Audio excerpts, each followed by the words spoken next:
Hello friends, how are you? எப்படி இருக்கிறீங்க? நிறைய பேர் என்கிட்ட கேட்டீங்க, அண்ணா யூகேட காசு வந்து எப்படி இருக்கும், கரன்சி என்ன மாதிரி இருக்கும், அதை காட்டுங்கன்னு சொல்லி.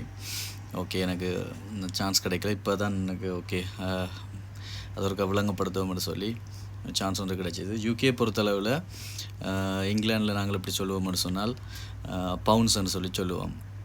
தெரிஞ்சவங்க இந்த வீடியோ ஸ்கிப் பண்ணிடுங்க, தெரியாதவங்களுக்காக தான் இந்த வீடியோ நான் போடுறேன். ஓகே, இதில் வந்து இது வந்து பார்த்திங்கன்னு சொன்னால் இது வந்து பெனி என்று சொல்லுவோம். இதை வந்து பெனி என்று சொல்லுவோம், 1 பெனி என்று சொல்லி சொல்லுவோம். இதை வந்து 2 பெனி என்று சொல்லி சொல்லுவோம். சரிதானே? எங்கட ஊரில் வந்து சதம்னு சொல்லி சொல்லுவோம் தானே. ஸோ அது வந்து இப்போ இல்லை, அந்த புழக்கத்தில் இல்லாதலையும் இவங்கள்ட்ட அந்த விஷயங்கள் வந்து இருக்குது.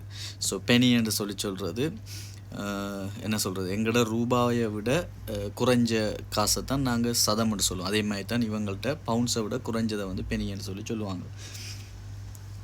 இது வந்து பார்த்திங்கன்னு சொன்னால் 50 பெனி. இது வந்து 50 பெனின்னு சொல்லி சொல்லுவாங்க. இப்போ இதில் வந்து இந்த காசில் வந்து நீங்கள் பாருங்கள், இதில் வந்து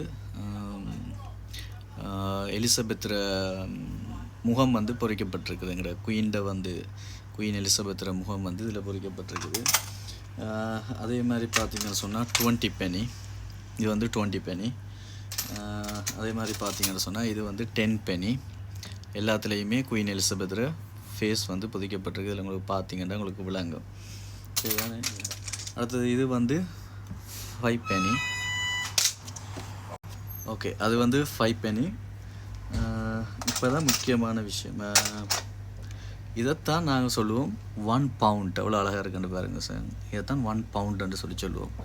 இந்த ஒரு 1 பவுண்ட் வந்து எங்கள் ஸ்ரீலங்கா காசுக்கு வந்து பார்த்திங்கன்னு சொன்னால் 423 ரூபா இப்போ போகுது. இப்போ கரண்ட் ரேட்டுக்கு 423 ரூபா போகுது. சரிதானே? ஸோ எவ்வளோ வெளியீடான இதுன்னு சொல்லி பாருங்கள். அதுக்கு அடுத்தது வந்து எல்லாமே தாள் காசுகள் தான். 1 பவுண்டுக்கு பிறகு 2 பவுண்ட் இருக்குது. ஸோ 2 பவுண்ட் இதில் இல்லை, அதால் எங்களுக்கு காட்டிலாது. ஸோ இது வந்து பார்த்திங்கன்னு சொன்னால் 5 பவுண்ட். இதில் வந்து பார்த்திங்கன்னா கிங் சார்ல்ஸில் ஃபேஸ் வந்து பொறிக்கப்பட்டிருக்குது. நிறைய விஷயங்கள் இருக்குது, பேங்க் ஆஃப் இங்கிலாண்ட். ஸோ இதில் வந்து 5 பவுண்ட். இது 5 பவுண்ட் நோட். ஓகே, அடுத்தது வந்து பார்த்திங்கன்னு சொன்னால் 10 பவுண்ட் நோட். இது வந்து 10 பவுண்ட் நோட். பாருங்கள், இந்த ஃபேஸ் வந்து யார், குயின் எலிசபெத் ஃபேஸ் வந்து பொறிக்கப்பட்டிருக்கு இல்லையா அதில். ஸோ இது வந்து 10 பவுண்ட்ஸ். ஓகே, அடுத்தது வந்து பார்த்திங்கன்னு சொன்னால் 20 பவுண்ட்ஸ். ஸோ எவ்வளோ அழகான கலர்ன்னு சொல்லி பாருங்கள். ஸோ நிறைய கள்ள நோட்டுகள் எங்கள் நாட்டுகளில் பிளங்குற மாதிரி இங்கேயும் கள்ள நோட்டுகள் பிளங்கும். ஸோ அதுக்கு சில அறிகுறிகள் இருக்குது, அதை நாங்கள் செக் பண்ணி எடுத்து தான் இந்த காசு கவனமாக பார்த்து எடுக்க போகணும். ஸோ இதுதான் 20 பவுண்ட்ஸ். ஓகே, 20. அடுத்த பிக் மணி பார்த்திங்கன்னு சொன்னால் இப்போ இருக்கிறதுலையே யூகேயில் இங்கிலாண்டில் வந்து ஆக கூடின பெரிய காசு.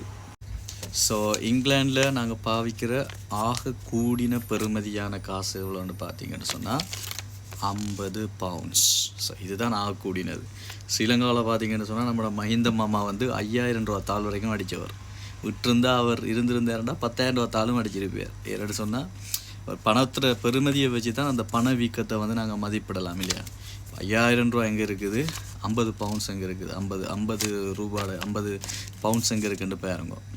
ஏன்னு சொன்னால் ஆக கூடினது எங்கள்கிட்ட 50 பவுண்ட்ஸ் தான் இருக்குது. ஸோ இந்த 50 பவுண்ட்ஸ் மாற்றினா கிட்டத்தட்ட 20,000 ரூபா எங்களோட காசுக்கு 20,000 ரூபா வரும். சரிதானே? இதுதான் இங்கிலாண்டில் ஆக கூடின தாள். எல்லாத்துலேயுமே குயின் எலிசபெத் ஃபேஸ் வந்து அடிக்கப்பட்டிருக்குது. ஸோ இவ்வளவு தான் ஃப்ரெண்ட்ஸ் எங்கள்கிட்ட இருக்கிற காசினுடைய பெறுமதி. உங்களுக்கு எல்லாமே சொல்லியாச்சு. ஸ்ரீலங்காவில் காசு எல்லாருக்குமே தெரியும். ஸோ யூகேயில் இருக்கிற காசினுடைய பெறுமதிகள் இதுதான். ஆகக்கூடியது வந்து 50 பவுண்ட்ஸ். ஸோ இவ்வளவு தான். இப்போ இங்கே ஒர்க் பண்ணுறவங்களை பொறுத்தளவில் எப்படி ஒர்க் பண்ணுவாங்கன்னு சொன்னால் அவர்ஸுக்கு தான் ஒர்க் பண்ணுவாங்க. யூகே பொறுத்தளவில் எப்படி ஒர்க் பண்ணுவாங்க, அவர்ஸுக்கு வேறு கண்ட்ரிலேயும் இருக்குது அவர்ஸுக்கு ஒர்க் பண்ணுறது. ஸோ யூகே பொறுத்தளவில் அவர்ஸுக்கு ஒர்க் பண்ணுவாங்க. ஒரு மணித்தியாவது உங்களுக்கு இவ்வளோ சம்பளம்னு சொல்லி.